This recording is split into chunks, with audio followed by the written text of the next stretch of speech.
ይቺ የምትመለከቷት እንግዲህ የታሸገች ፖስታ ነች ማለት ነው። ግን ቀድጃታለሁ። ፖስታ ውስጥ ምንድን ነው ያለ የሚለውን ነገር እናንተ ገምቱ። ብዙዎቻችሁ በእርግጠኝነት ዱባይ የምትኖሩ ታውቁታላችሁ ማለት ነው። ይሄ ፖስታ ከመጣልኝ እንግዲህ 5 ቀን ወይ 6 ቀን ይሆነዋል ማለት ነው። የአገሬ ልጆች ዛሬ ግን ስለ ፖስታው ልነግራችሁ ሳይሆን ለእናንተ የሚጠቅማችሁን ነገር ላካፍላችሁ ነው የመጣሁት ማለት ነው። የዛሬ አመት አካባቢ 11ኛው ወር ላይ ተቀብዬ ነበር። ዛሬም ደግሞ ድጋሚ በአመቱ ተቀብያለሁ ማለት ነው። አሰላሙ አሌይኩም ወራህመቱላሂ ወበረከቱ። ክርስቲያን ወገኖቼ ሰላም ብያለሁ። እንዴት ናችሁ? እኔ ያለው አልሐምዱሊላ ሜሙ ሸቃሊት ነኝ። ዛሬም በአዲስ ቪዲዮ መጥቻለሁ። አብራችሁኝ ቆዩ። ለቻናሉም አዲስ ከሆናችሁ ላይክ፣ ሰብስክራይብ በማድረግ ቤተሰብ ሁኑ። ውድ ቤተሰቦች የአገሬ ልጆች አረብ ቤት ውስጥ የምትሰሩ ማለት ነው። ዝም ብላችሁ ባለማወቅ የምታሳልፉም ካላችሁ፣ ፈርታችሁ የምታሳልፉም ካላችሁ ሞኛ ትሆኑ ተቀበሉ። ወላሂ ይሰጣሉ፣ ግዴታቸው ነው። እኛም ደግሞ መጠየቅ መብታችን ነው። ብዙ ልጆች ግን ስለምትፈሩ አትቀበሉም። እነሱ ደግሞ እናንተ ካልጠየቃችሁ አይሰጡም ይሆናል። ግን ጠንቅቀው ያውቃሉ። በደንብ ነው ጠንቅቀው የሚያውቁት ማለት ነው። ለምን ብትሉ ህጉ ላይ አለ በአረበኛና በእንግሊዘኛ ተጽፎ ማለት ነው። ስለዚህ ብዙዎች እያወቁ ዝም ስለሚሉ እናንተ ጠይቃችሁ የአገልግሎት ብራችሁን ተቀበሉ ማለት ነው። እንግዲህ ወደ ቤተሰቦቼ እንደምታስታውሱት እኔ የዛሬ አመት አንደኛው ሳይሆን 11ኛው ወር አካባቢ ተቀብዬ ነበር። አሁንም ደግሞ ድጋሚ በአመቱ ተቀብያለሁ ማለት ነው። ግን የገረመኝን ነገር ልንገራችሁ። ባባዬ ምን አስቦ እንደሆነ ባላቅም የትኬቱን ብር ቀንሶብኛል። የትኬት ብር ብቻ ማለት የትኬቱ 1000 ብር ብቻ የተሰጠኝ። ለምን እንዴት እንደሆነ ባላቅም ትኬት ቀንሶ ነው ነገሩኝ እስኪ ማለት ነው። ቆይ ሰፋ አድርጌ መለስበታለሁ። እና የዛሬ አመት አካባቢ ተቀብለሽ እንዴት ዛሬ በአመቱ ተቀበልሽ? የአገልግሎት ብር እኮ የሚከፈለው በ2 አመት ነው እንደምትሉኝ እርግጠኛ ነኝ። አዎ ትክክል ናችሁ፣ አልተሳሳታችሁም። እኔም በ2 አመት አንዴ ነው የአገልግሎት ብር የሚከፈለኝ ማለት ነው። እና ዛሬ በአመቱ እንዴት እንደተቀበልኩ ልንገራችሁ። የዛሬ አመት አካባቢ ታስታውሱ ከሆነ ቪዲዮ ሰርቼ ነበር። የቪዲዮ ሊንክ ከቻልኩ አስቀምጥላችኋለሁ ኮሜንት መስጫ ላይ። እና ውድ ቤተሰቦችም በዚያ ሰዓት ጥርሴን ማሳጠብና ማስሞላት ፈልጌ ሕክምና ሄድኩኝ። እና ሕክምና ሲሄድ ሁሌ እኔ ሕክምና የምትወስደኝ መዳሜ ነች ማለት ነው። ብር ይሰጣታል ሰውየው ብር ከሰጣት በኋላ ወስዳ የምታሳክመኝ እሷ ነች። አንዳንዴ ከሰው ፊት ስትሆን ሸምያዛት እንዴት ፋያል ይህም ባዴናና ብንሲር ቤት ባጠሽ ትለኛለች ማለት ነው። አንቺ ክፈይና አሁን ከቤት ከሄድነ በኋላ እንሰጥሻለን ትላለች። ብዙ ብር ስትጠይቅ ማለት ነው። ገብቷቸዋል። እና ያኔ ጥርሴን ላሰራ ስለ የተጠየቅኩት ብር 1000 ድርሃም 1050 ድርሃም ነው 1080 ድርሃም 1080 ድርሃም ነበር የተጠየቅኩት። እና እኔ እህታችሁን ኮራ ቀብረር ብዬ ብሬን ሸክሽኬ እጄ ስለነበር ከፈልኩኝ ማለት ነው። እሷ ግን ያው ጥርስ የሚሰራው ከፎቅ ነው፣ እሷ ደግሞ ታች ነበር የተቀመጠችው። እና ዋጋ የሚነገራችሁ ከላይ ነው።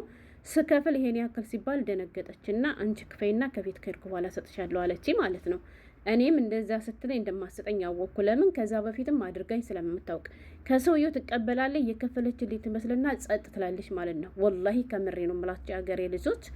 ከዛም በኋላ እኔ እህታችሁ ከፈልኩና መጠው ሳይ ብሩ አልተከፈለኝም፣ ግን እሱ ሰጥቷታል ማለት ነው። እኔ ላረባ ብር ብዬ እነሱን ማነካካትም አልፈልግም፣ እሷን መጠየቅ አልፈልግም ብዬ ጸጥ አልኩ ማለት ነው። ከዛ እኔ እህታችሁ በቀል ትዛለኝ። በቀሉ ምንድን ነው ካላችሁኝ የአገልግሎት ብሬን አልተሰጠውም። እንዳልተሰጠው ጠንቅቄ እያወቅኩኝ ሰውየውን አልጠይቅም ብዬ ዝም አልኩ።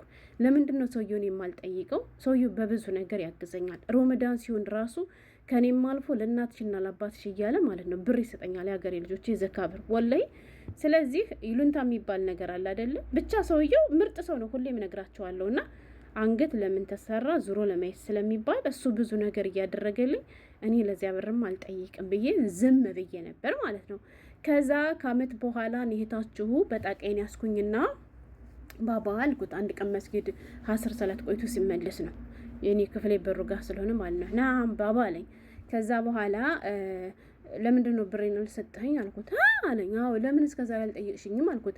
ሰጥቼሽ ይሆን አረስተሽ ነው እንጂ ምናምን ሲል ያው ከዚያ በፊት ሲሰጠኝ ስለነበረ አልሰጠሽም። አይ የዛኛውን ነው እንጂ ሰጠኝ የዚህን አልሰጠኝም። እንዴ ግዴታ እኮ ነው ይሄ፣ ለአንቺ ብቻ እኮ አይደለም፣ ለሹፌር ከፍላለሁ፣ እዚያ ቤት ላሉ ልጆች እኮ ከፍላለሁ፣ ለዚህ ለአትክልት ለሚንከባከበው ከፍላለሁ አለ ማለት ነው። ከዛ በኋላ እኔ እንጃ አልሰጠኝም። ለምን አልጠየቅሽም ሲለኝ እኔማ ትሰጠኛለህ ብዬ ነበር አልኩኝ።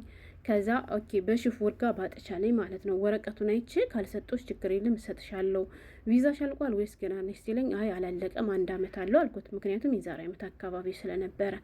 ከዛ አላችኋለሁ የሀገሬ ልጆች ሂዶ ሲያዩ ሰውየው እንትን ነው አልተሰጠኝም። ከዛ በኋላ ሶሪ ብሎ እንትናልና ይቅርታ ጠየቀና አመጣና የትኬት እንዲሁም ሪከርድ አለ የሰውየው ማለት ነው። ሰውየው ሲያወራኝ ደውሎ ሪከርድ አድርጌው የእሱን ድምፅ ሁሉ አስገብቻላችኋለሁ ቪዲዮ ላይ ማለት ነው። ከዛ የትኬት ዋጋ የተለያየ ነው አለ። ከአንድ እኩል 1500 አለ፣ ከአንድ እኩል 1800 አለ፣ ከአንድ እኩል ደግሞ 2000 ብር አለ አለኝ ማለት ነው። ከዛ በኋላ ችግር የለም በቃ የ1500 ሆነ የ1800 አድርገው አልኩት። ለምን ሸም ስለሚይዘኝ ሰውየው ባለ ውለቴ ስለሆነ በብዙ ነገር ስለሚያግዘኝ ማለት ነው። ከዚያ ስለው ላላላላ እንት ምስል በናት ሌሻ ሀታ ሀዳ ባህት ልክልፊን አለኝ ማለት ነው። የዚያን ሳይሆን የ2000 ብር አድርግልሽዋለሁ አለኝና እሺ አልኩኝና የ2000 ብርና የ1 ወር ደሞዜን አድርጎ ሰጠኝ ማለት ነው። እና ያኔ የተቀበልኩት የትኬት ብር 2000 ብር ነበር። ዛሬ ግን ባባዬ ሲሰጠኝ የትኬት ብር 1000 ብር ብቻ ሰጠኝ። ምን አስቦ ነው? ልጠይቀው ነበር፣ አሁንም አልጠይቀውም። ለምን እንደማልጠይቀው ልንገራችሁ። ይሄ ወር ደሞዝ ሲሰጠኝ ማለት ነው የሀገሬ ልጆች፣ የኔ ብቻ አይደለም ደሞዝ የሚሰጠኝ፣ የአትክልት የሚያጠጣው አለ፣ የሌሎችም ሰራተኞች አሉ፣ የነዚህ ፓኪስታኖች ማለት ነው። እና የእነሱን ብርም ክፈይ እያለ አብሮ ይሰጠኛል ማለት ነው። ከዚያ ብር ጨምሮ ሲሰጠኝ በባለፈው ደሞዝ ሲከፍለኝ 700 ብር ተጨምሮ መጣ ማለት ነው የሀገሬ ልጆች። እና ፈርሜ እሱ ወረቀቱና እስክሪብቶን ይዞ ከሄደ በኋላ የራሴን ብር ለብቻ ለይቼ ላስቀምጥ ስል የእነሱን ለብቻ ሰጥቶኛል እንጂ የዚህኛው 200 ድርሃም ነው። የእነዚያ ግን በዛ ያለ ብር ስለሆነ የእነሱንም ለብቻ የራሴንም ለብቻ አድርጌ ወደ ክፍሌ ልመጣ ስል ማጥባህ ነበር የሰጠኝ። ልመጣ ስል ብሬን ስቆጥረው 700 ድርሃም ጭማሪ ያለ። ከዚያ በኋላ ባባ ይሄ ብር ጭማሪ መጥቷል፣ ያንተ ነው የኔ አይደለም ብዬ ስለው ይሄ ርዝቅሽ ነው በቃ አላህ ነው የሰጠሽ እኔ አይደለሁም ምናምን ሲል አረ ችግር የለም ብዙ እኮ ነው ከውሰድ ምናምን ስለው ይሄ ምን አለው ለስንት ሰራተኛ ለስንት ሹፌር አይደለ እንደምከፍለው አላህ ነው የሰጠሽ ርዝቅሽ ነው እንት ምስል በናት ያለኝ አሁንም ማለት ነው ወላሂ ብዬ ነው የምነግራችሁ። ከዛ ሰጠኝና እሺ ብዬ ተቀብዬ ዝም አልኩኝ። ከዛ በበቀደም የአገልግሎትን ብር ሲሰጠኝ ግን የደሞዜን የ1 ወርና የትኬትን ብር ሲሰጠኝ 1000 ብር ሲሰጠኝ ለምን ብዬ መጠየቅ አልቻልኩም። ለምን ሸም ያዘኝ ወይ ያንን 700 ብር ማጻጻት ፈልጎ ነው ወይንስ ደግሞ ትኬት ቀንሶ ነው? እስኪ ንገሩኝ በዚህ አጋጣሚ። እና በጥቅሉ ምንላችሁ ነው የተሰጠኝን ብቻ ለመናገር ፈልጌ አይደለም። እናንተም ጀግና ሆናችሁ ጠይቃችሁ እንድትቀበሉ ስለምፈልግ ነው። ብዙ ልጆች ውሸት ነው አይሰጥም የምትሏላችሁ። ወላሂ ህጉ ላይ በአረበኛና በእንግሊዝኛ ተጽፏል። ስለዚህ ጠይቁ፣ ዝም አትበሉ፣ ሞኝ አትሆኑ። በጣም ብዙ የሚቀበሉቶችም አሉ፣ ግን አብዛኛው ሰው እንደማይሰጣቸው ነው የምታወሩ። የኔ ጓደኞች አሉ። ለምሳሌ ዜድ አንቺ ይመለከትሻል ማለት ነው። ዜድ አሁን እዚህ ቤት ከገባች 8 ነው 7 አመቷ ነው። ተቀብላ አታውቅም። ዘይነብም እንደዚሁ ተቀብላ አታውቅም ማለት ነው። እናማ እዚያ ቤት እየሰራችሁ 2 አመታችሁን ጨርሳችሁ እዚሁ የምታሳድሱ ከሆነ በየ2 አመቱ የአገልግሎት ብርና የ1 ወር ደሞዝ የመከፈል መብት አላችሁ። ጠይቁ፣ ተቀበሉ ማለት ነው። አገሬ ልጆች ጠቅላችሁ ወደ ሀገራችሁ የምትሄዱ ደግሞ ኮንትራታችሁን ጨርሳችሁ እዚያ ቤት ድጋሚ መመለስ የማትፈልጉ ካላችሁ የ1 ወር ደሞዛችሁን ተቀበሉ። ምንድነው የሚባል ምናምን ነገር ትላላችሁ። አጥኒ በዛት ማለት ሀድማ በሉ ዝም ብላችሁ ማለት ነው። በቀላሉ ማለት ነው። በቃ ይገባችኋል። ያውቁታል እኮ ሲጀመር እያወቁ ነው እንጂ። ወይም የአግሪመንት ብር ብላችሁ ጠይቁና ተቀበሉ። ቪዲዮ ላይክ እና ሸር አድርጉ። የማውቁ ልጆች ይማሩበት ማለት ነው። የሀገሬ ልጆች ቻው።